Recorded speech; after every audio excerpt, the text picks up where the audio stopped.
Paz do Senhor, meus irmãos. Todos sejam bem-vindos. Obrigado aí pela presença de todos. Alguns aqui que a gente não viu aqui na virada. Bem-vindo, tá? Feliz Ano Novo. Peguei. Obrigado. Pessoal aqui visitando a gente, bem-vindos, tá? Bem-vindos, em nome de Jesus, volte sempre. Muito bom ter vocês aqui. E é uma alegria a igreja poder começar, né? Uma honra para a gente poder começar. Obrigado aí, pastor Miro. Obrigado, pastor Walter, pastor Juvenil, que nos permite fazer a introdução, né, do trimestre. Uma responsabilidade, né? E a gente aprende junto aqui. Ainda bem que tem ali a enciclopédia ali atrás para poder me ajudar, né, Wagner? O pastor Walter, o pastor Wagner. Ó, o pastor Zé Iraci aí, bem-vindo, tá? Bom ver o senhor. Nós vamos seguir, então, irmãos, aqui. Quando eu peguei a revista, eu já tinha começado um esboço. Aí, depois que eu dei sequência, né? Aí, quando eu fui preparando, assim, na sequência com a revista, eu fui só acrescentando. Então, assim, para quem gosta muito ali, que minha esposa, por exemplo, ela gosta muito de acompanhar na lição. Aí, se não tiver 100% assim, seguindo a lição, vai acompanhando com a gente mesmo assim. Uma alegria muito grande, né, falar aqui de Marcos, o Evangelho segundo Marcos. Essa primeira lição é só uma introdução, tá, igreja? Essa primeira lição é um apanhado geral do Evangelho segundo Marcos, o Evangelho de Jesus Cristo, escrito por Marcos. Na verdade, João, né, com o sobrenome Marcos. Essa primeira lição é um apanhado geral. Então, a gente tem uma noção, um panorama aqui do Evangelho. E, na sequência, os outros professores estarão falando aí com mais profundidade. Acaba sendo um desafio, né, tanto a primeira quanto a última lição. Mas, mesmo assim, é um privilégio poder estar falando. Veja bem, igreja, olha a verdade aplicada dessa lição. Mesmo vivenciando dificuldades e instabilidades, o discípulo de Cristo deve perseverar e aproveitar as oportunidades para crescimento e amadurecimento. Nós somos discípulos de Cristo. Quem de nós, né, poderia falar que não enfrenta dificuldades e instabilidades? Ninguém.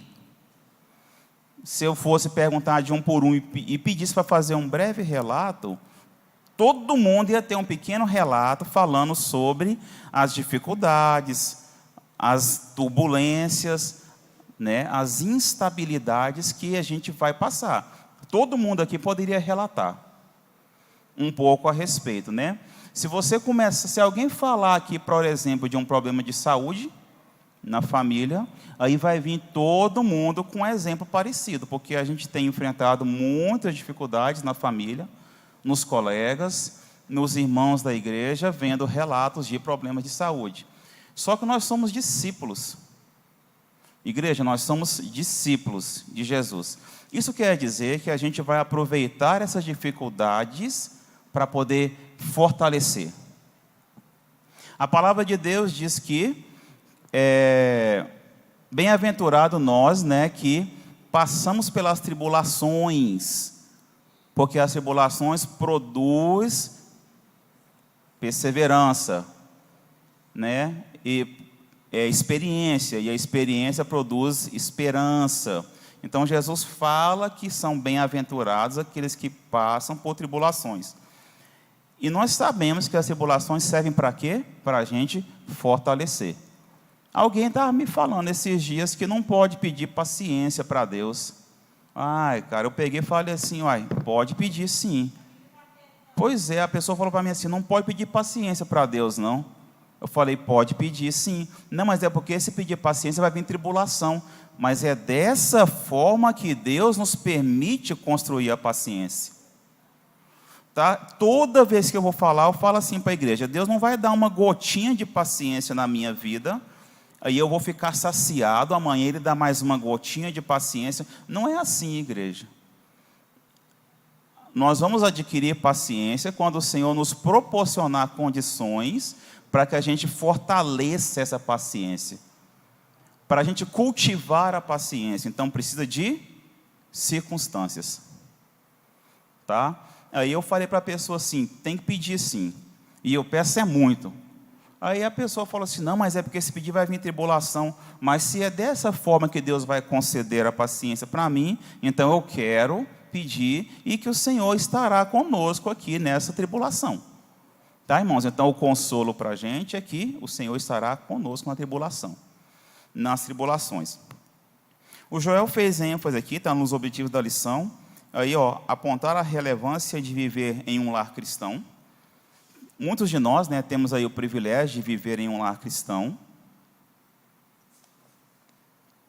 Eu imagino que a maioria, grande parte aqui, mostrar que um momento de fracasso não é o nosso fim, porque Marcos, tá, irmãos, o que escreveu o Evangelho, ele passou por umas dificuldades, teve uns quebra-pau lá, mas Paulo e Barnabé, aí ele largou os companheiros na viagem missionária.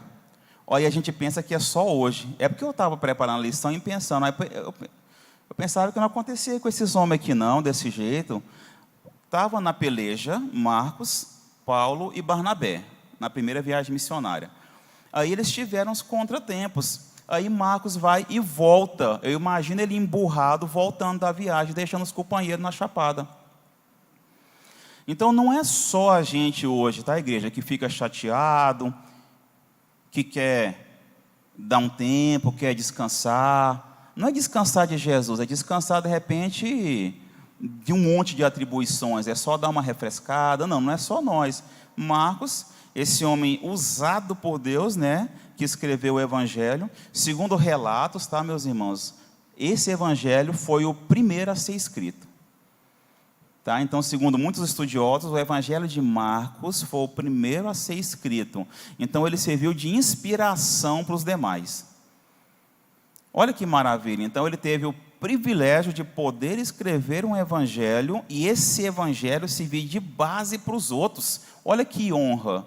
Então, passou por dificuldades, voltou, deixou os companheiros para trás pelejando sozinho, né? Deixou os caras realmente sozinhos lá na peleja. Depois ele é citado por Paulo em outros trechos aqui como companheiro. Aqui, o terceiro fala aqui, falar que Deus sempre está disposto a nos restaurar. Onde foi que o Joel leu aqui? O texto áureo. Paulo falou que Marcos era muito útil para o ministério. Igreja, se Paulo falasse de mim desse jeito, eu ia inchar, viu? Eu ia ficar muito entusiasmado. Eu ia inchar, cara, eu ia ter que segurar, fazer igual a minha esposa fala. Cuidado para poder, se pegar uma aguinha agora, espetar, ele vai esvaziar, porque está inchado. Se Paulo fala para mim, Zeraci, fala para os outros assim, o Arce é muito útil no ministério. Ai, cara, eu ia ficar feliz demais.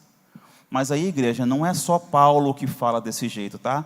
Os nossos líderes, homens de Deus, inspirados por Deus, direcionados, homens de oração, que busca do Senhor o discernimento, fala isso de nós também.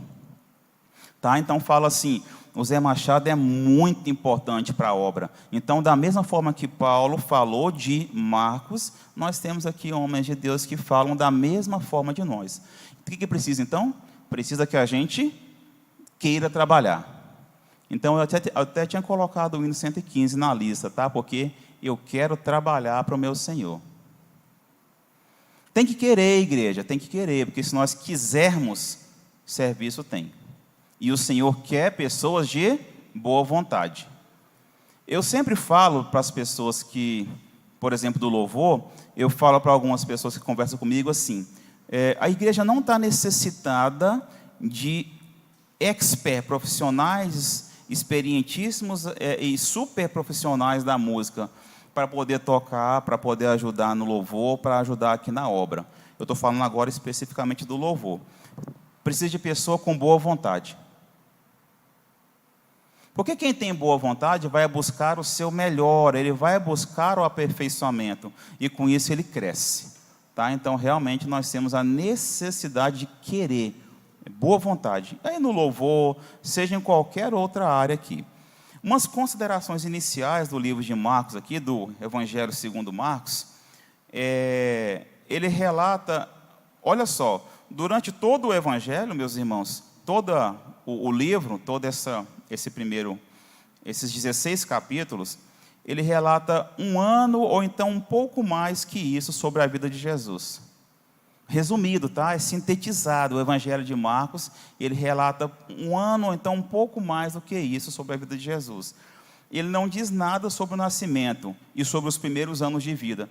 Muitos de vocês, né, quando começaram a ler o Evangelho de Marcos, quando começaram a ler, quando já leram em outros momentos, as primeiras vezes a gente fica um pouco curioso, a gente estranha. Eu estranhava as primeiras vezes, porque não falava do nascimento de Jesus. Começava lá na frente já, mas é uma característica desse Evangelho. O interesse do autor é proclamar o Evangelho, dizer que Jesus é o Messias, o Salvador que deu a sua vida para salvar muita gente, que é Marcos 10, 45. Tá? Inclusive o versículo-chave desse Evangelho é Marcos 10, 45. Jesus é o Salvador, ele é o Messias, né, e deu a sua vida para salvar muita gente. Então pode anotar aí. O versículo-chave é Marcos 10, 45. Olha só. Porque o Filho do Homem também não veio para ser servido, mas para servir e dar a sua vida em resgate de muitos. Meus irmãos, Jesus veio para servir e não para ser servido. Se nós realmente desejarmos servir, igual falei, que eu quero trabalhar para o meu Senhor, se nós desejarmos servir, nós estamos de verdade refletindo o que Jesus fez, qual foi a referência que Marcos fez aqui com respeito a Jesus. O tema desse livro é que Jesus é o servo sofredor e fiel de Deus. Então tem um tema, tem um versículo-chave, tá? E ele é um capítulo, e é um livro que começa lá já mais na frente. Não começa nos primeiros dias, nascimento, a história anterior ao nascimento de Jesus. Jesus é o servo sofredor e fiel de Deus. Jesus, tá? Ele é o servo sofredor e fiel de Deus. Então, eu também quero ser o servo sofredor e fiel de Deus. Porque Paulo fala, né, que para sofrer juntamente com eles as aflições como um bom soldado, porque o soldado não deixa o colega para trás. O soldado não deixa o colega sofrer sozinho. O soldado ele está ali por conta e não deixa o companheiro para trás. Marcos era filho de Maria, né, uma mulher crente lá de Jerusalém, está em Atos 12, 12. Ele era companheiro de trabalho de Paulo e Barnabé, igual eu falei aqui. Também está em Atos 12, 25. A data que foi escrita o Evangelho foi entre 55 e 65 anos depois de Cristo. Essa questão de data não tem aquela precisão extrema não, tá? Tem hora que a gente vê num livro, numa referência é uma data, em outra referência é outra, e assim, mas não fica fora. O que acontece é que pode aumentar um pouquinho o raio, diminuir um pouquinho, mas foi entre 55 e 65 depois de Cristo. O pastor Juvendil comentou aqui no Réveillon, na virada, tá? O Evangelho de Marcos foi escrito para apresentar Jesus aos romanos, tá? Então foi direcionado aos romanos. Romanos, né? Soldados, guerreiros.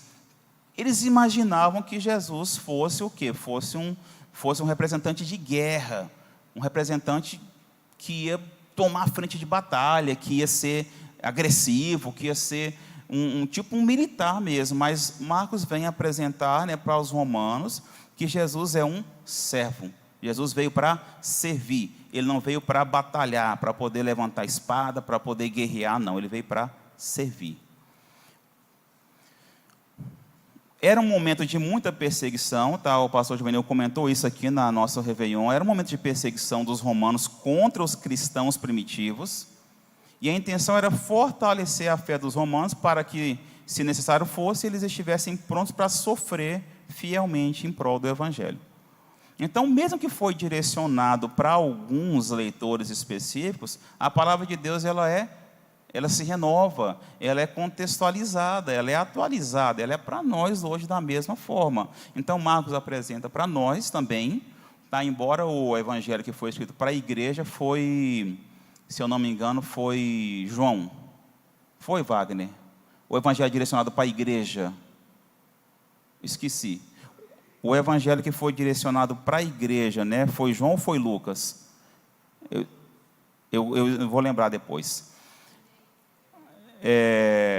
Procura mostrar aos romanos que Cristo não veio para servir, mas veio para ser, não veio para ser servido, mas para servir. Como eu já falei, irmãos, tem 16 capítulos, tá, o livro de Marcos, ele é o menor dos 4 evangelhos, o menor. Entre os trechos que aparecem só em Marcos, que tem alguns trechos que só aparecem no Evangelho segundo Marcos. A parábola da semente está lá em capítulo 4, 26 ao 29. A cura do surdo mudo está lá em capítulo 7, 31 a 37. E a cura do cego de Betsaída, que está em capítulo 8, 22 a 26. Esses trechos, essas 3 referências que eu falei aqui, só aparecem no Evangelho segundo Marcos. Uma particularidade, né? Então não aparece nos demais evangelhos.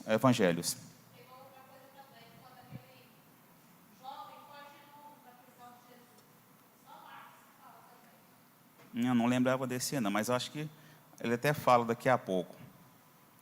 Os fatos contados com maior riqueza, tá? Então uma característica especial do Evangelho de segundo Marcos é que são mais detalhados os fatos. O que o escritor fala para a gente? Ele nos leva a entender que Marcos até parece que estava lá no cenário. É muito mais rico em detalhes, porque quando que eu consigo contar em detalhes alguma coisa? É quando eu estava lá, ou então quando eu tinha testemunhas que estavam lá e me relataram depois. Então, aqui o comentarista fala que esse evangelho, a descrição de Marcos, ele é muito rica em detalhes. Uma certa vez eu fui fazer um diário de bordo lá para o trabalho, foi a primeira vez. Então, o diário de bordo eu nunca tinha feito um até então. Aí como que funciona o diário de bordo? Desde a hora que eu entrei lá no ambiente que eu fui fazer uma inspeção, eu fui fazer uma inspeção lá, eu olhei todos os detalhes. Então, a descrição que eu fazia do ambiente todo, de todos os detalhes, era com muita precisão. Aí eu mandei lá para a coordenadora minha, na época eu estava lá na Unip, aí a coordenadora mandou para São Paulo, que é a gestão geral lá, e ela fez uma referência a esse relatório de diário de bordo, que foi maravilhoso, que foi perfeito, foi bom demais.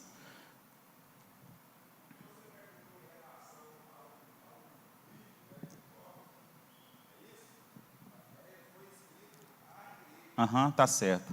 E João mesmo. Obrigado, Wagner. Então, igreja, os detalhes dos fatos é porque ou ele tinha alguém que foi relatando para ele, né? Ou assim, mesmo sem ter, o Espírito Santo revelou para ele, o Espírito Santo revela ao seu servo da maneira que ele quer relatar.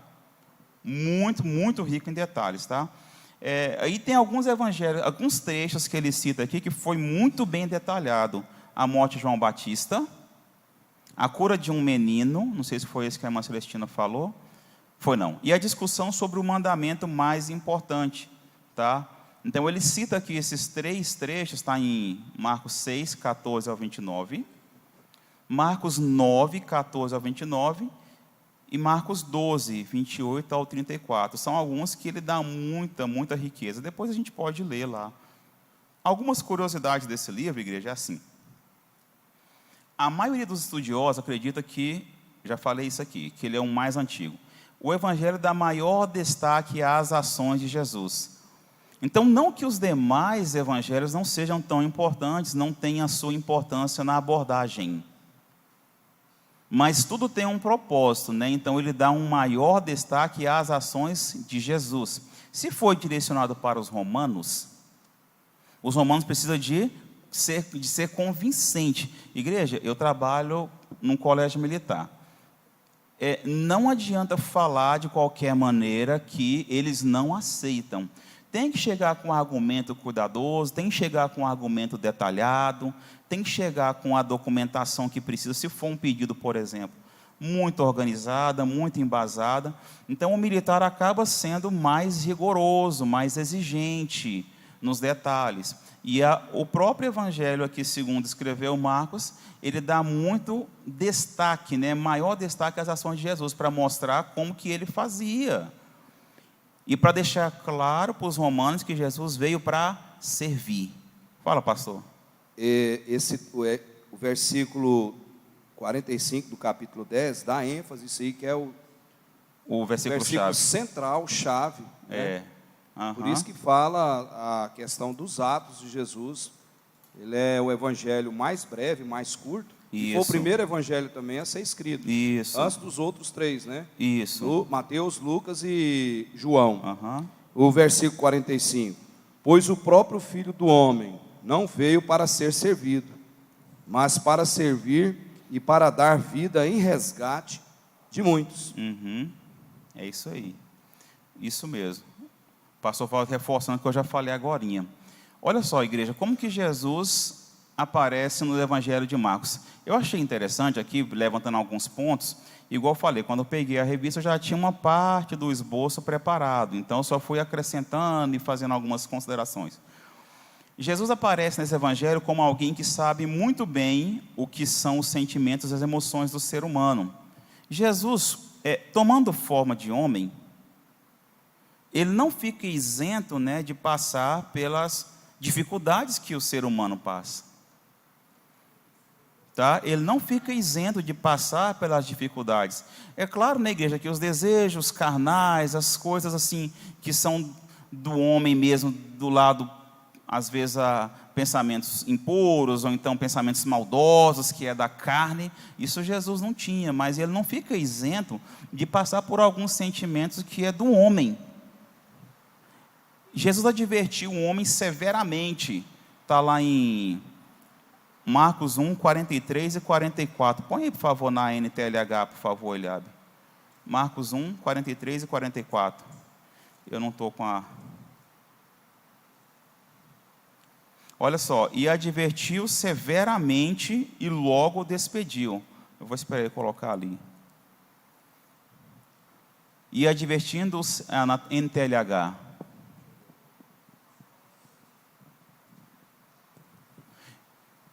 E Jesus ordenou duramente: olhe, não conte isso para ninguém, mas vá pedir ao sacerdote que examine você. Depois, a fim de provar para todos que você está curado, vá oferecer o sacrifício que Moisés ordenou. Então Jesus o mandou embora. Eu imagino Jesus assim, um pouco irritado ali para poder advertir o homem. É claro que ele ficou um pouco bravo, então ele assim, imaginando aquela cena lá também, lá na hora que ele estava divertindo, lá brigando com o pessoal que estava vendendo lá na porta do templo, e Jesus realmente, ele sente essa emoção que nós sentimos. Ele parece ter ficado impaciente. Coloca para mim, por favor, aí, 7:18. 7:18. Então ele disse: vocês são como os outros, não entendem nada. Aquilo que entra pela boca da pessoa não pode fazê-la ficar impura. Ou seja, não é o que entra pela boca que vai contaminar, é o que sai. Olha o jeito que ele fala naquela versão ali, né? Vocês são como os outros, não entendem nada. Então, dependendo da entonação que a gente fala, pode ser que a gente está impaciente. E já expliquei várias vezes. Bom, eu na minha profissão não tem jeito de ficar impaciente, senão eu tenho que mudar de profissão. Se eu for falar para uma pessoa, explicar alguma coisa para ela mais de uma vez, não tiver paciência, mas a gente sabe que dependendo da entonação, fala assim: cara, você não entende nada. Eu já falei isso 1000 vezes para você e você não entende isso. Eu imagino Jesus ali, que ele pode ter ficado impaciente, né? Eu aqui conjecturando o que ele fez ali, o sentimento dele. Coloca aí 6, versículo 6, por favor. Um pouquinho aqui da expressão, né, desse emocional que Jesus pode ter transparecido. E ficou admirado com a falta de fé que havia ali.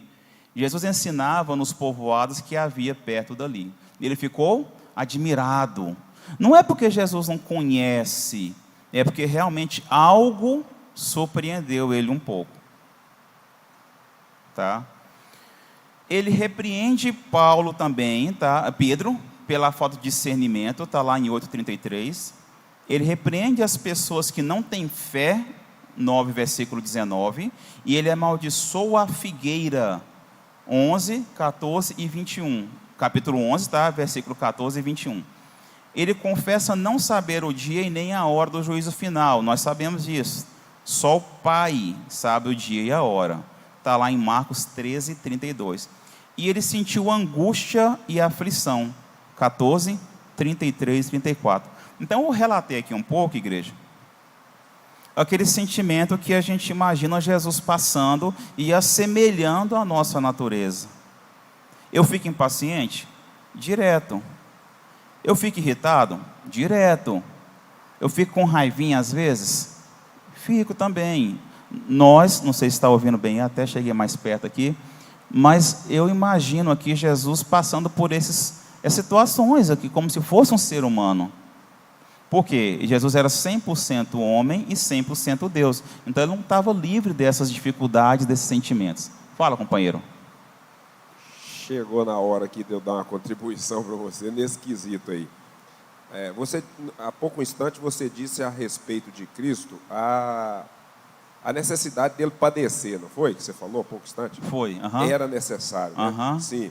O escritor aos Hebreus deixa isso muito claro quando ele escreve no capítulo 2 e o versículo 10. Ele disse assim, é até um pouco complicado de entender se a gente não prestar bem atenção. Porque convinha que aquele por cuja causa e por quem todas as coisas existem, conduzindo muitos filhos à glória, aperfeiçoasse por meio de sofrimento o autor da salvação deles. Ou seja, o sofrimento de Cristo é que qualificaria a obra lá da cruz do Calvário para a ação que Deus tinha proposto receber como nosso suficiente Salvador. Foi claro? Foi claro, porque ele precisava padecer. Isso. O sofrimento, então. Exatamente, porque o provar ali não seria para Deus e nem para o próprio Cristo, mas seria para a própria humanidade. Hebreus 12, 2:10. Tá. Igreja, Marcos relata, que Jesus é o Messias. Messias é uma palavra hebraica que quer dizer ungido. Então, Marcos relata que Jesus é o Messias, quer dizer ungido, aquele que Deus ungiu. Messias, uma palavra hebraica. Cristo é a tradução da palavra hebraica, da palavra Messias. Então, Cristo significa Messias. Cristo é a tradução grega da palavra Messias. Significa que ungido de Deus, que Deus ungiu. O Messias foi aquele prometido por Deus para salvar o povo. Então, Deus havia prometido alguém para salvar o povo. Se Deus prometeu, então Cristo vem para salvar o povo judeu. Cristo vem por enviado pelo Pai, o Pai manda ele para cá, e Marcos relata isso, que dá ênfase nessa palavra, nesse termo, nessa nomenclatura de Cristo. O Evangelho de Marcos começa com a boa notícia a respeito do nascimento de Cristo. A boa notícia a respeito do nascimento de Cristo. Embora não relate, embora ele não fala muita coisa a respeito do nascimento, ele já começa mais à frente, igual eu falei. Por que a boa notícia, igreja? Porque o Evangelho é boas novas. O Evangelho é a boa notícia da salvação. Se eu tenho essa novidade, se eu recebi essa boa notícia, eu preciso entender que ela não é só para mim. A boa notícia do Evangelho, da salvação, não é só para mim. Eu preciso compartilhar. E eu não compartilho só aqui no microfone, eu não compartilho só lá na praça, igual teve um tempo, que eu até participava de culto na praça. Faz muito tempo, na minha adolescência, lá na igreja que eu congregava. Mas assim, não é que tem que ser desse jeito, não, que não possa. Se você tem um chamado, se você se sente bem, se você se sente incomodado para isso, você pode, não só pode, como deve. É mais difícil, é um pouquinho mais difícil hoje? Não sei. Dependendo do lugar. Mas assim, eu preciso ter ciência que essa novidade não é para ficar só para mim. Eu preciso divulgar isso. E eu posso divulgar muito, mas muito mesmo, né, com as minhas ações. Igreja, será que no nosso trabalho, será que no nossa escola, será que na nossa família, a família realmente inspira em você, espelha em você, ela vê a presença de Deus em você? Então isso é importante para nós. Eu sei que eu falo para muitas pessoas aqui que têm muito mais experiência do que eu, mas tem alguns que têm menos. Então, é claro que eu preciso que a minha família, que no meu trabalho, fala assim, não, esse é um homem de Deus. Quer falar?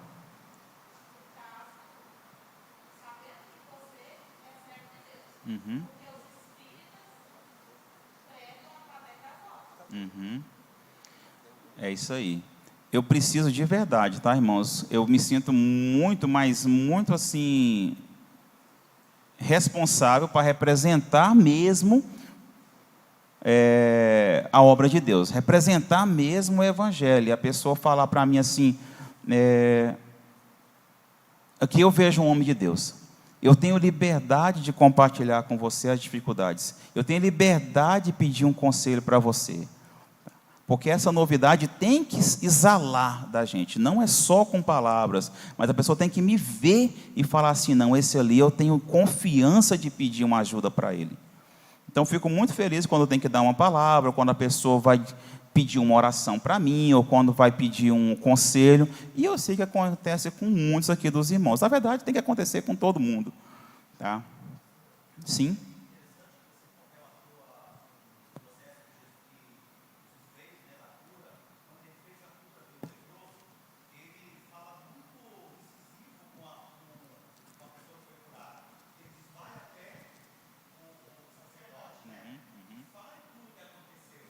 Para ele examinar.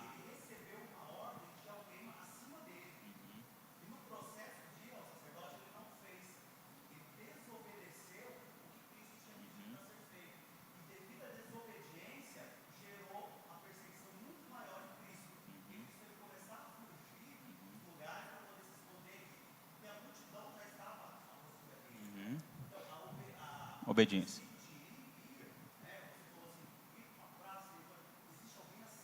Uhum. Uhum.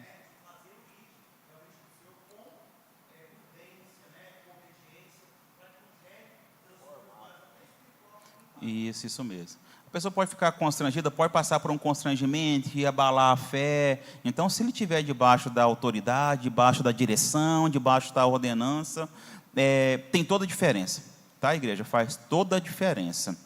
Pastor Abs, sim? Você ainda há pouco falou a respeito de a família, importa que ela considere nós como dispenseiro, como ministro. Uhum. Foi isso que você falou, né? Foi. O apóstolo Paulo, escrevendo a primeira carta aos Coríntios, no capítulo 4, ele falou a respeito disso aí. Uhum. Olha só. Assim, pois, importa que os homens nos considerem como ministros de Cristo e dispenseiros do mistério de Deus. Uhum. Dos mistérios de Deus. Obrigado, Wagner. Ótimo. Obrigado aí. E até o Joel comentando, igreja, é porque assim, Jesus, ele não queria que as pessoas saíssem falando, tá? Aqui o comentarista deixa isso claro aqui na revista, que não queria que as pessoas fossem relatando muito o que ele fez, porque tinha a hora dele se revelar. Cuidadosamente, né, os planos de Deus não podem ser frustrados. Da maneira que Deus vai trabalhar, as coisas vão acontecer. Acontece um monte de dificuldade, um monte de turbulências, né? Mas cuidadosamente as coisas estão sendo encaixadas. Porque Jesus não queria que a coisa fosse alarmada de forma errada. No momento certo, ele ia falar quem ele era. Ia falar com todas as palavras, com toda clareza quem ele era. Tá? O filho de Davi, o título Filho de Davi, que a gente também vê aqui no livro de Marcos, é outra maneira de dizer que Jesus é o Messias. Tá? Filho de Davi, está lá em Marcos 10, 46 ao 48 e 12, 35 ao 37. Então tem outro título, né, que Marcos aqui se refere também a Jesus, que é o Filho de Deus, aqui ele descreve. Só que esse título aqui dado quando se faz ouvir, qual é o momento? Em Marcos 1, capítulo 1, versículo 11, no momento do batismo, que o Pai fala que esse é o meu Filho amado, em qual eu tenho prazer, em quem eu me comprazo. O título dado a Jesus no momento da transfiguração está lá em Marcos 9, 7. Lê, por favor, aí na ARC, por favor, Eliabe, na ARC. Eu quero ler aí o 9, do 2 até o 8. Esse título aí, do 2 até o 8. Capítulo 9, versículo 2. E 6 dias depois, Jesus tomou consigo a Pedro, a Tiago e João, e os levou a sós em particular a um alto monte e transfigurou-se diante deles. E as suas vestes tornaram-se resplandecentes em extremo branco como a neve, tais como nenhum lavadeiro sobre a terra as poderia branquear. E apareceram-se Elias e Moisés e falavam com Jesus. E Pedro, tomando a palavra, disse a Jesus: Mestre, bom é que nós estejamos aqui e façamos 3 cabanas, uma para ti, uma para Moisés e outra para Elias. Pois não sabia o que dizia, porque estavam assombrados. E desceu uma nuvem que os cobriu com a sua sombra, e saiu da nuvem uma voz que dizia: Este é meu filho amado, a ele ouvi. E tendo olhado ao redor, ninguém mais viram, senão Jesus com eles. Então, um outro título, né, aqui no momento da transfiguração, que é o Filho de Deus. O título dado a Jesus pelo oficial romano, lá ao pé da cruz, lá em Marcos 15, 39, também ele fala: não, esse realmente é o Filho de Deus. Naquela hora lá, nossa, imagina a angústia. Eu imagino, né? O título também no Evangelho de segundo Marcos, igreja, tem outro título. Eu achei interessante esse roteiro aqui, que ele fala também como Jesus, o Filho do Homem. É o título que aparece mais vezes, só que este é usado somente por Jesus. Tá, então, Filho de Deus, Messias, Filho de Davi, Filho do Homem, só que Filho do Homem, só Jesus que dá essa ênfase, só Ele que fala que Ele é o Filho do Homem. Aparece lá em Daniel 7, põe para mim, por favor, Daniel 7, 13 e 14. Daniel 7, 13 e 14. Eu estava olhando nas minhas visões de noite, e eis que via nas nuvens do céu um como filho do homem, e dirigiu-se ao ancião de dias, e o fizeram chegar até ele. 14. E foi-lhe dado o domínio e a honra e o reino para que todos os povos, nações e línguas o servissem. E o seu domínio é um domínio eterno, que não passará, e o seu reino, o único que não será destruído. Olha a referência que a palavra de Deus já falava aqui de Jesus. Está lá em Daniel 7, 13 e 14. Já no Evangelho de Marcos, esse título, tá, essa expressão Filho do Homem, só Jesus que se refere, só Ele que cita, só Ele que usa essa expressão. No Evangelho de Marcos, esse título aponta para 3 aspectos. Ele age com o poder de Deus, ele será rejeitado, vai sofrer e morrer. O Wagner fez até uma leitura agora há pouco. E ele voltará com poder e glória. Marcos 2, 10 e 28. Põe, por favor, Marcos 2, 10 e 28. Ele age com o poder de Deus. Ora, para que saibais que o Filho do Homem tem na terra poder para perdoar os pecados. Esse é o poder que Deus dá ao Filho do Homem, disse ao paralítico. O 28. Assim o Filho do Homem, até do sábado, é o Senhor. Aqui Jesus falando, né, que Ele é o Senhor até do sábado. Ele é superior ao sábado. Aquela briga do sábado lá, que para entrar nesse método aqui, eu tenho que estudar mais um pouco. Isso aqui é só com o Wagner mesmo.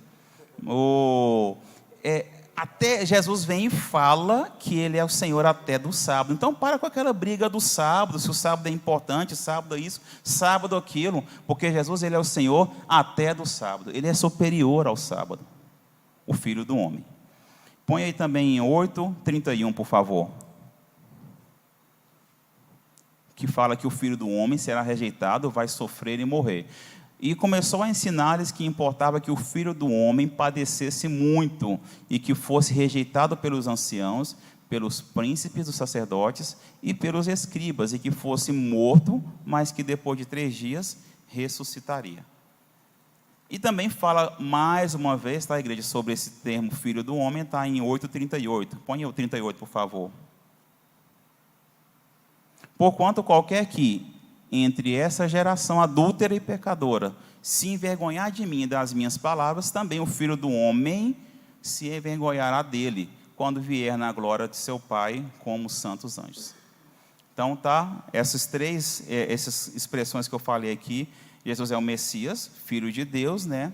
Filho de Davi é uma outra maneira de falar sobre Messias, Filho de Deus e Filho do Homem.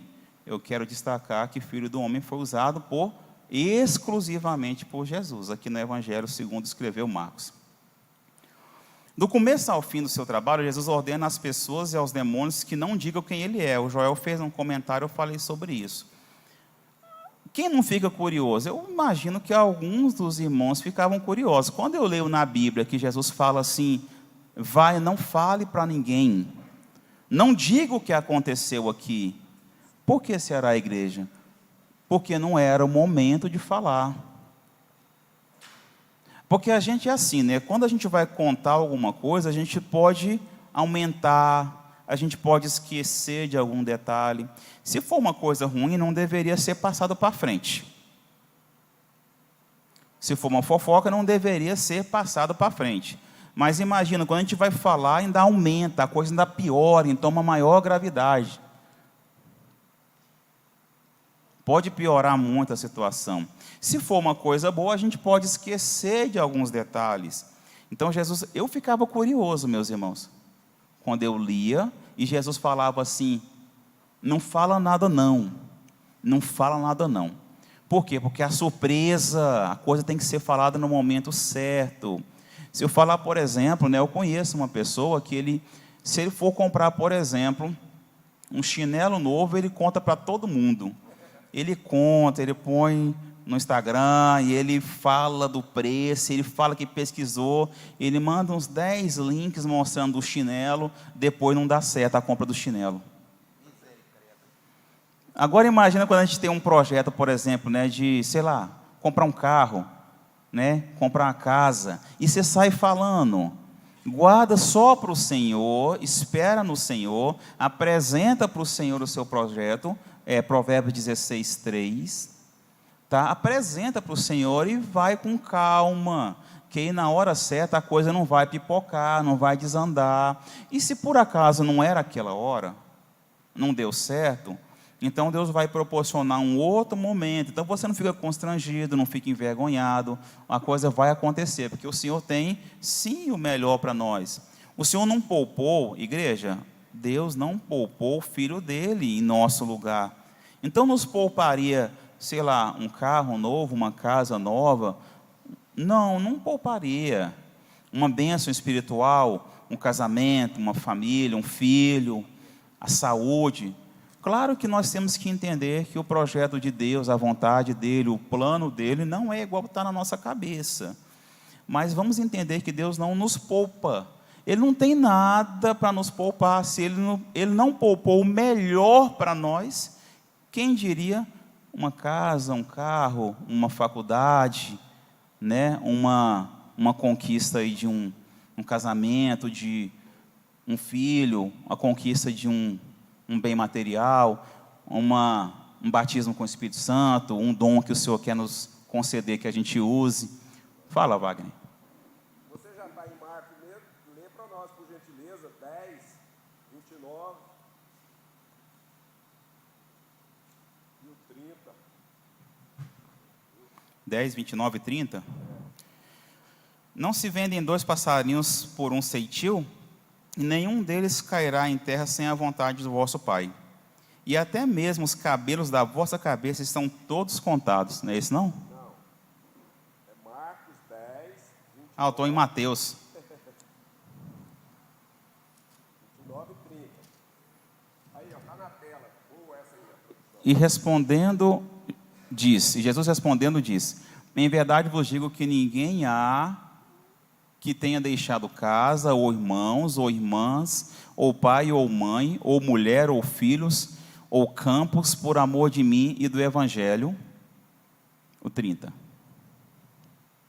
que não receba 100 vezes tanto, já nesse tempo, em casas, irmãos, irmãs, mães, filhos e campos, com perseguições, e no século futuro a vida eterna.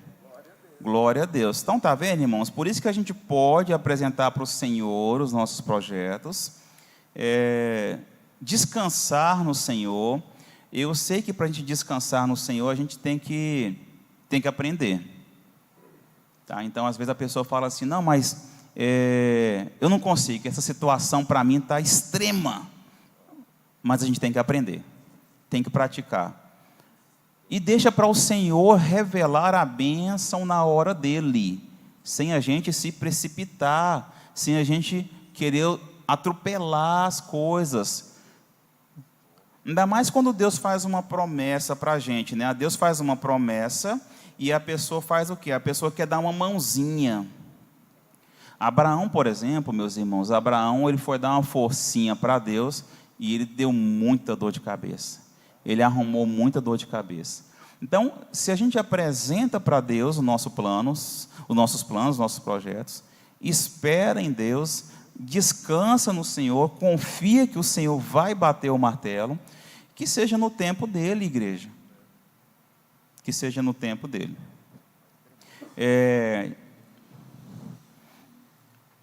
Ele revela a todos que é o Messias, né, o Filho do Homem, o Filho de Deus, e que virá em breve sobre as nuvens.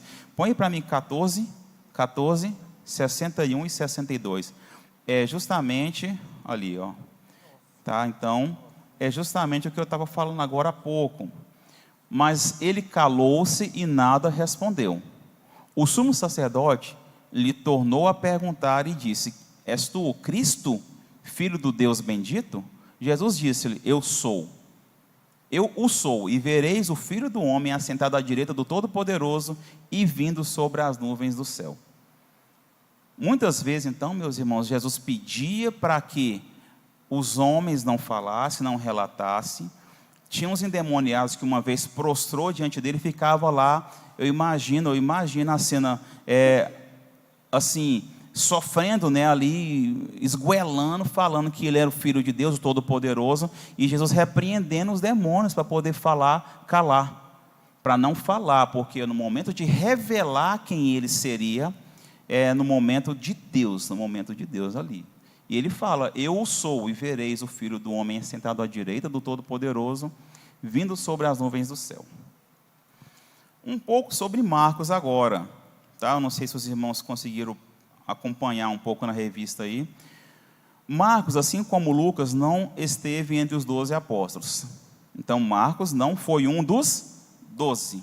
Ele chamava João, tá, igreja? João, com sobrenome de Marcos, filho de Maria, mas não é Maria, mãe de Jesus. É uma crente lá de Jerusalém, mulher de oração. A Bíblia fala várias vezes que é uma casa de oração, tá? Fala que o pessoal estava reunido, orando. Então, Marcos foi de um lar cristão. Marcos cresceu num lar de uma mulher de oração. É importante que a nossa casa seja uma casa de referência, uma casa de oração, uma casa de temor, uma casa de cuidados no falar. Tá? Ele era parente de Barnabé. Tem algumas versões que falam que ele era primo. Lá em Colossenses 4:10 fala que Marcos era parente de Barnabé. Lembra que eu falei que ele estava junto com Paulo na primeira viagem missionária, voltou, deixou os dois. Inclusive Paulo e Barnabé discutiram pesado, porque Barnabé queria levar Marcos e Paulo não queria mais. Passou por alguma contrariedade, é do ser humano normal. Marcos é citado como companheiro de Barnabé, está em Atos 12:15, e ele abandonou os dois, né, no decorrer da viagem, igual eu falei, está lá em Atos 15:38. Ele teve essa felicidade de viver num lar cristão. Eu imagino que muitos de nós aqui na igreja crescemos, a gente tem sempre alguém que é cristão, mãe de oração, pai, tio, primo. Pelos relatos de Lucas, né, lá em Atos, temos indicações que a casa de Maria era uma casa de oração, era uma casa de reunião da igreja. Nós sabemos que na igreja primitiva, tá, meus irmãos, não tinha muito isso aqui, era nas casas. Ele cresceu dentro de uma casa de oração. Eu quero ler aqui o suplemento do tópico 1.1, aqui, ó. A primeira referência a este Marcos no Novo Testamento aparece no relato da libertação miraculosa de Pedro na prisão em Jerusalém, onde fora colocado por ordem de Herodes. Após ter liberto pelo anjo, este apóstolo dirigiu-se à casa de Maria, mãe de João, que tinha por sobrenome Marcos. Como muitos outros judeus daquela época, né, Saulo, também chamado de Paulo, ele tinha um nome hebraico. João significa Deus é gracioso. E o nome romano, Marcos, que significa grande martelo. O fato de que seu pai não ser mencionado em conexão com a família e a casa provavelmente significa dizer que já havia falecido. O comentarista fala, né, que provavelmente aqui o pai de Marcos não é citado, não se refere a ele, talvez já era falecido. Mulher, então, já era viúva, a mãe de Marcos. Batalhadora, de oração, cuidando do filho, na presença de Deus. Tá? Ele teve um lar a serviço do reino, então que a gente possa cultivar esse nosso lar, a nossa casa, a nossa família, nos esforçar para que nós estejamos a serviço do reino. Que os nossos filhos, que a gente consiga transbordar isso, que para nós é um privilégio poder servir a Deus. Igreja, é um privilégio poder servir a Deus. Não é para qualquer um, é um presente, é um privilégio, é uma honra poder servir a Deus. Tá? Marcos é a prova clara que o exemplo vem de casa. Nós temos, né, que eu já falei isso outras vezes, nós temos que ser exemplo, nós temos que inspirar as pessoas. Pelos relatos anteriores, é possível perceber que a mãe de Marcos era realmente uma mulher de Deus e certamente inspirou seu filho para que tornasse um dos condutores da igreja, né? Mesmo não sendo um grande pastor, não foi citado como um grande pastor da igreja primitiva, mas é o autor de um dos evangelhos aqui na palavra de Deus. A mãe dele, então, realmente inspirou a vida de Marcos. Tá? Eu já falei sobre essa questão da separação deles lá na viagem. Olha aqui, eu vou ler aqui um trecho que eu coloquei, bem no momento da discussão de Paulo e Barnabé lá, está em Atos 15, 36 a 39. Algum tempo depois, Paulo disse a Barnabé: vamos voltar e visitar os irmãos em todas as cidades onde já anunciamos a palavra do Senhor. Vamos ver se eles estão bem. Barnabé queria levar João Marcos, porém Paulo não queria, pois Marcos não tinha ficado com eles até o fim da primeira viagem. Então isso aqui já era aquele segundo momento. Mas os havia deixado na província de Panfilha. Por isso eles tiveram uma discussão tão forte que se separaram. Barnabé levou João Marcos consigo e embarcou para a ilha de Chipre. Paulo, o apóstolo, Paulo que escreveu uma grande parte do Novo Testamento, inspirado, homem de Deus, uma discussão séria com Barnabé, porque um queria levar o outro não. O que aconteceu, igreja? Aqui a gente vê um momento que até a discussão é importante. Porque se a minha ideia, por exemplo, não bate com a ideia do pastor Machado, suponha que eu seja uma pessoa difícil, só suponha. Difícil de conviver, uma pessoa, suponha. E aí não bate a ideia com o Machado. Igreja, de repente assim, se eu sigo o meu caminho e o Machado continua no caminho dele, lembrando que a gente vai morar no céu junto, a incompatibilidade, a dificuldade é do ser humano. Mas a gente vai morar no céu junto, o evangelho está sendo disseminado mais ainda do que nós dois juntos. Então aqui Paulo e Barnabé se separam, um vai fazer a obra de Deus para um lado, o outro vai fazer para outro. Então E nós sabemos que a igreja, o evangelho, a igreja cresceu quando foi perseguida. Foi perseguida, o povo espalhou, e aí o evangelho foi disseminado, foi pulverizado. Agora pensa, Paulo conseguia, não estava diferente. E já o Marcos, ele era falar. Uhum. Com Barnabé, né? Não, no caso, ele presenciou tudo. Isso mesmo. Presenciou tudo.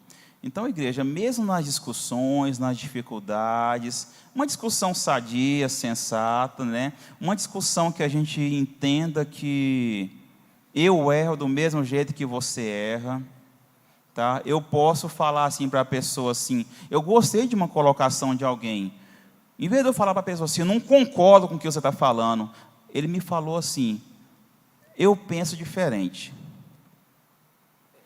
É menos agressivo eu falar assim, eu penso diferente, cara. Não, meu pensamento é diferente. Agora, se você bater assim, não concordo do jeito que você está falando, a gente é agressivo.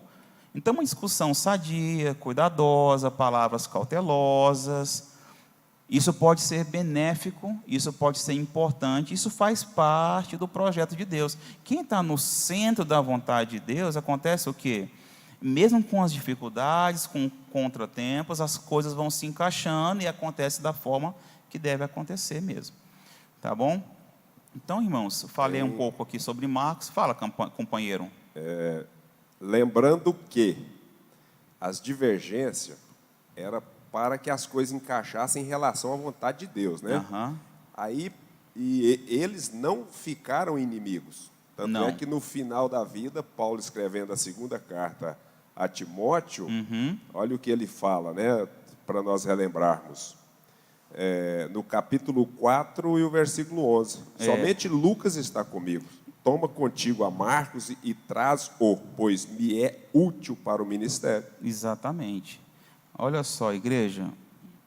É aqui, foi o texto áureo, tá? Que eu falei bem no começo. Obrigado, Wagner. E esse texto áureo aqui foi pancada, igreja. Tem os contratempos, cada um foi para um lado por causa da vontade de Deus, tudo era plano de Deus. E Paulo faz referência, olha só, em Colossenses 4,11, Paulo chama Marcos de cooperador no reino de Deus. Em Filemão 24, né, capítulo 1, que só tem um capítulo, versículo 24, Paulo também chama Marcos de cooperador. E aonde o Wagner leu agora, que é o nosso texto áureo, fala que ele é muito útil para o ministério. Até falei sobre isso, né? Se Paulo falasse que eu era muito útil, eu ia ficar inchado demais. Está vendo, irmãos? Então, amanhã ou depois, suponha que eu seja uma pessoa difícil. Aí o Machado vai falar assim, não, o Abson é muito útil, ele é muito ajudador, ele é um braço direito. Não, ele faz muita diferença. Então, cada um de vocês, cada um de nós aqui, somos úteis e necessários e abençoadores de outras pessoas. Tá? Falei um pouquinho aqui de Marcos, igreja, que o Wagner fez a leitura desse detalhe. Eu só quero fazer aqui uma reflexão do suplemento 3.2 aqui do tópico 3.2. Está nos nossos objetivos. Deus nunca desiste de nós. Todo mundo aqui tem que ter isso em mente. Esteja certo de que Deus nunca desiste de nós. Zeraci, se você pisar muito na bola, eu vou desistir de você. Viu, Zeraci? Mas Deus não desiste de você. Isso que é importante. Então, assim, eu na minha limitação, na minha dificuldade, na minha incompreensão, eu desisto, eu fico chateado, mas Deus não. Ele tem tudo, eu fico com raivinha às vezes. Ele tem tudo que precisamos para termos uma vida restaurada. Se você vai para os pés do Senhor, se você fala para Ele assim, não, Deus, eu falhei. Mas fala assim sinceramente, e Deus tem tudo para restaurar a sua vida em todos os aspectos. Igreja, não, é em todos. Quando eu falo em todos, é em todos. Ele entende nossos questionamentos melhor do que nós mesmos. Está lá no suplemento do 3.2, tá? E tem sempre o remédio para curar as nossas feridas. Eu questiono uma decisão, eu questiono uma ordem, eu questiono, não deveria, né? Mas a gente questiona às vezes o agir de Deus. mas não devemos. Mas Deus entende melhor do que nós mesmos os nossos questionamentos. Porque às vezes, sem sabedoria, na hora da raiva, a gente fala o que não deve, mas Deus é um Pai amoroso e sábio. Ele fala assim, não, deixa ele acalmar. Quem de nós aqui, né, por exemplo, eu tenho minhas filhas, na hora que elas estão explodindo de raiva, eu faço assim, ó, dou aquela recuada, porque não adianta comprar a briga naquela hora. Deixa ela acalmar. Igreja, depois que a gente chega e fala, eu esquematizo o jeito de falar, aí eu já jogo a parada assim. Nossa, é bom demais, eu agradeço a Deus por isso. Eu falo, Deus, me dá condição de cuidar, me dá condição de ensinar, me dá condição de repreender, me dá condição de corrigir. Por quê? Porque a gente não dá mancada. Pastor Abson, Paulo era um caboclo meio nervoso, né? Uhum, ele pegou Pedro para a barba também. Foi. Pauleiro os dois, viu, cara? Mas, mesmo mais começando seu ministério de forma inconstante, né, igreja instável, passou por dificuldades, ele foi realmente um homem muito usado. E como eu falei agora há pouco, tá?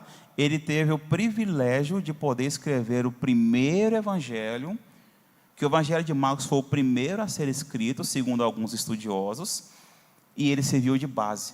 A igreja é muita bênção, tá? Então, nas nossas dificuldades, nas nossas inconstâncias, nas nossas limitações, nas nossas assim, turbulências, não esqueça de que Deus realmente tem condição de nos ajudar, de nos acalmar, de nos dar a direção, e a gente pede conselho para quem a gente confia. Amém, igreja? Obrigado, agradeço aí a atenção dos irmãos, e eu quero aqui devolver aqui para o pastor Miro, fazer a conclusão. Deus abençoe, irmãos. Uma honra, tá? Poder começar o trimestre aí, falando aqui. Muitos irmãos, obrigado mesmo. Dá sono às vezes ouvir a gente falar? Deus abençoe, irmãos. Obrigado.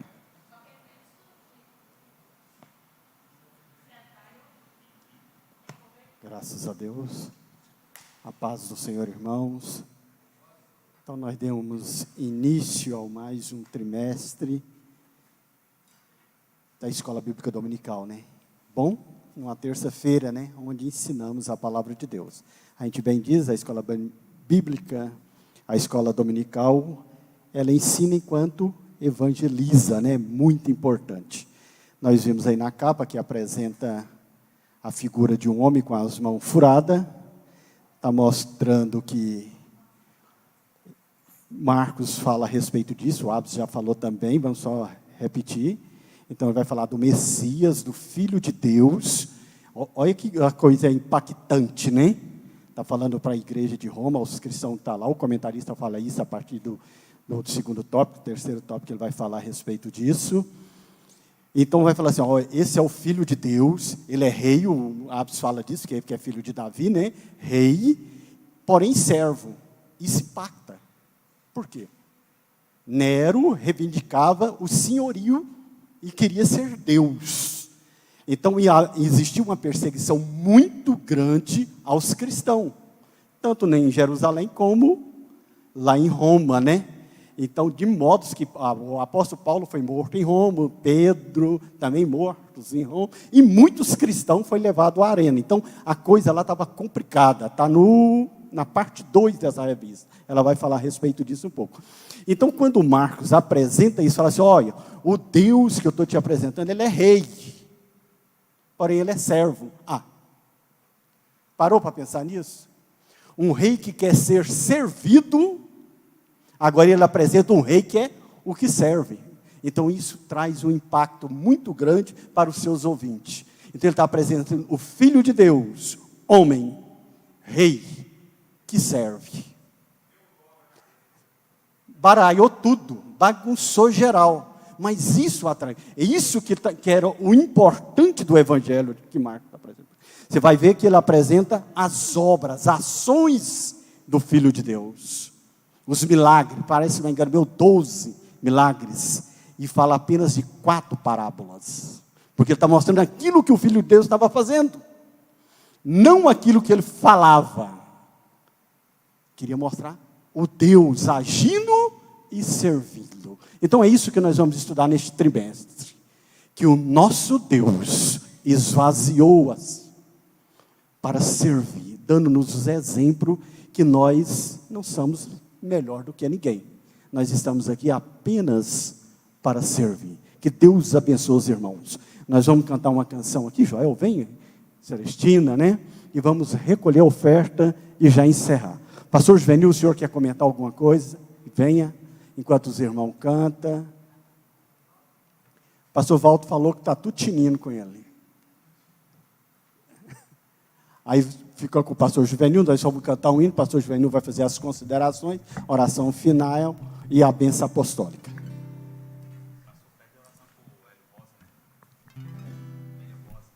Isso, a gente não vamos esquecer que nas orações final, nós vamos orar para o pastor Hélio Rosa, que ainda está hospitalizado, né?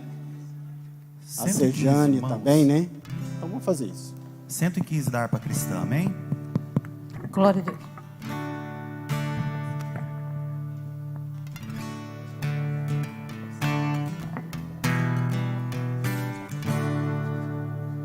Quero trabalhar pro meu Senhor, levando a palavra com amor.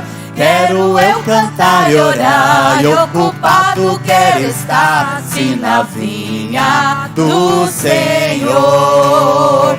Trabalhar e orar, na seara e na vinha do Senhor.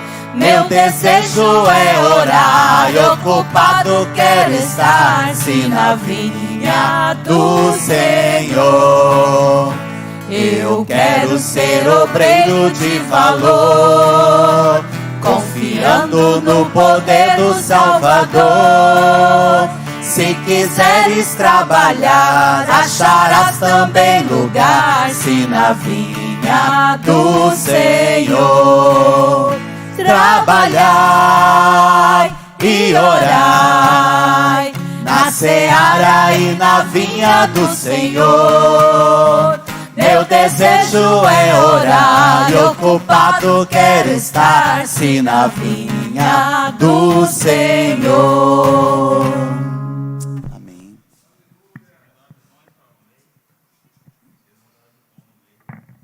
Amém, graças a Deus, pastor Juvenil.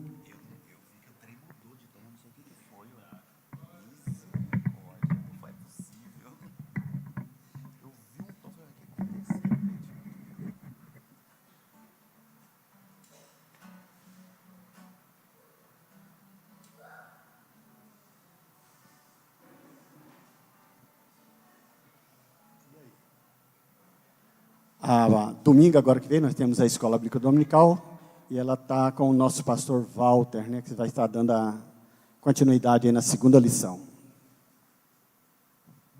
Amém? Paz do Senhor para os irmãos. Eliabe, coloca aí a conclusão para nós. Aí. Só a conclusão.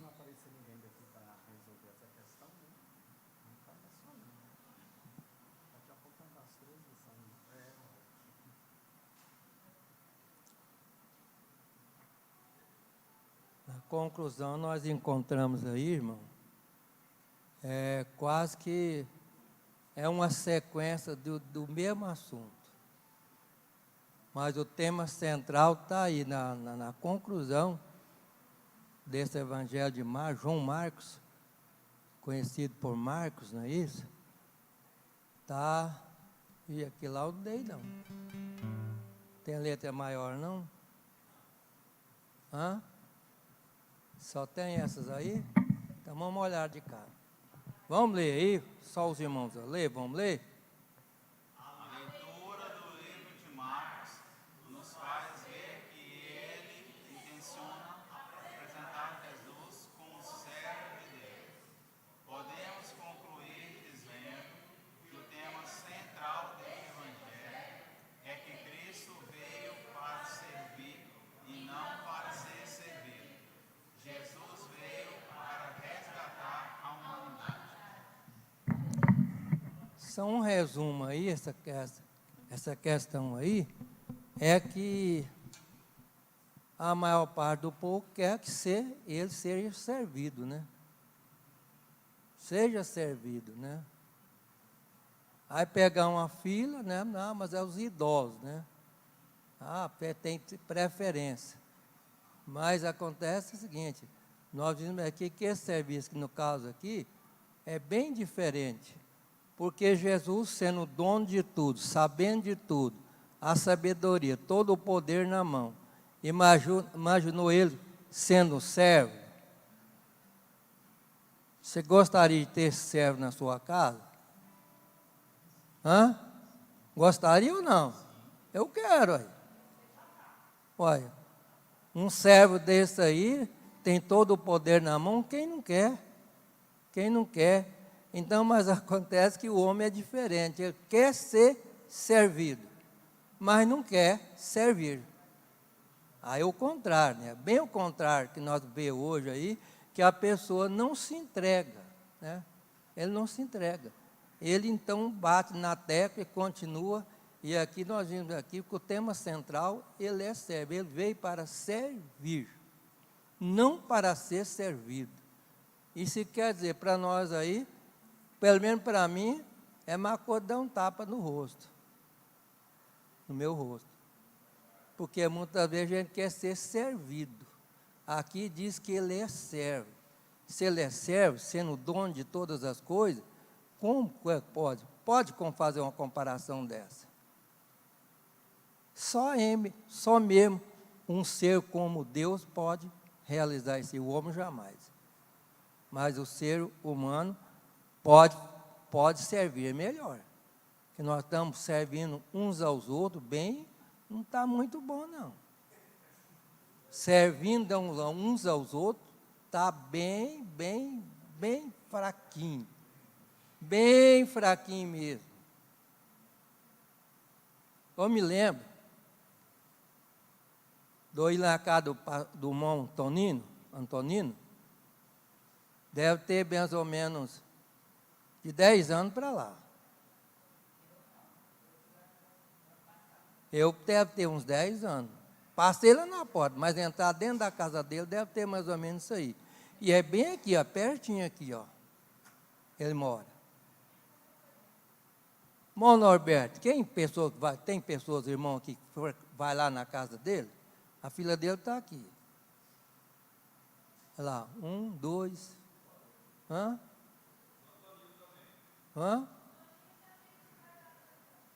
Então, irmãos, olha aí, se nós fizéssemos fazer essa pesquisa entre nós aqui, nós não estamos servindo, não. Não estamos servindo uns aos outros. É ou não é verdade?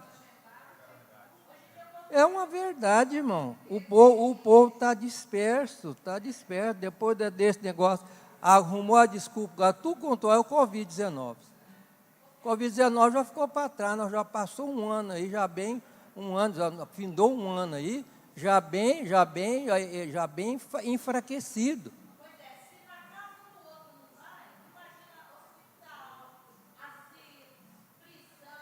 Não, eu estou falando aqui entre nós, já falando uma pessoa, eu e outra pessoa. Imagina bem, isso é uma realidade, irmão. É uma realidade. Que Deus possa abençoar. As lições sequentes aí são uma lição muito maravilhosa. Os irmãos, aproveitem. Então, apresenta aí.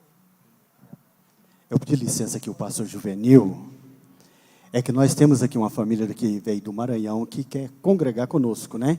Fica de pé, por favor, essa família. Vamos dar um bem-vindo a eles. São bem-vindos em nome de Jesus. Sinta-se bem nesta casa, os irmãos cumprimentam ele. O pastor Juvenil já que me autorizou a concluir, terminar aqui o culto. Então vamos orar, meus irmãos. Isso, nós temos a oração aqui amanhã, a partir das 9, né, pastor Machado? E das 8 às 9. Das 8 à madrugada, né?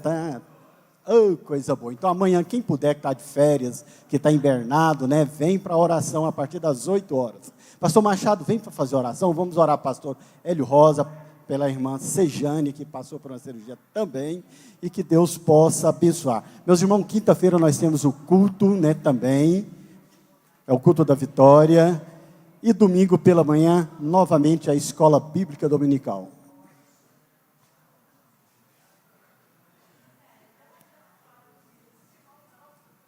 Graças a Deus. Cumprimento a todos com a paz do Senhor, irmãos. Então vamos orar, louvando a Deus por esse privilégio de estarmos aqui, aprendendo mais do Senhor. Né?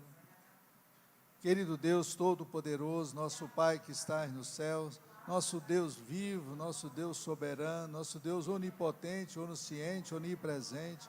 Oh, Pai, graças te damos por esse momento da presença do Senhor. Te louvamos por esses ensinos, oh, Pai. E nos ajuda a guardar nos nossos corações, memorizar nossa mente, para viver para o Senhor, oh Pai, agradando o Senhor em tudo, praticando e ensinando outras pessoas também. Em nome de Jesus. Continua conosco, oh Pai. Nós te louvamos por tudo que o Senhor já fez por nós até aqui. E agora, Pai, nos leve para nossos lares, nos dê uma semana de paz, uma semana maravilhosa na Tua presença. Continua nos iluminando, oh Pai. Abençoa cada família aqui representada. Nós te pedimos, damos graças por todas essas bênçãos, em nome do Senhor Jesus Cristo. Amém. Graças a Deus. Então, estende suas mãos. Que a graça e a paz do nosso Senhor Jesus Cristo, o amor e a misericórdia do nosso Deus Pai, a comunhão e a consolação do Espírito Santo, sejam com todos nós, Deus agora e para sempre. Amém. Graças a Deus. Está terminado em nome de Jesus Cristo. Vamos em paz, pela graça de Deus.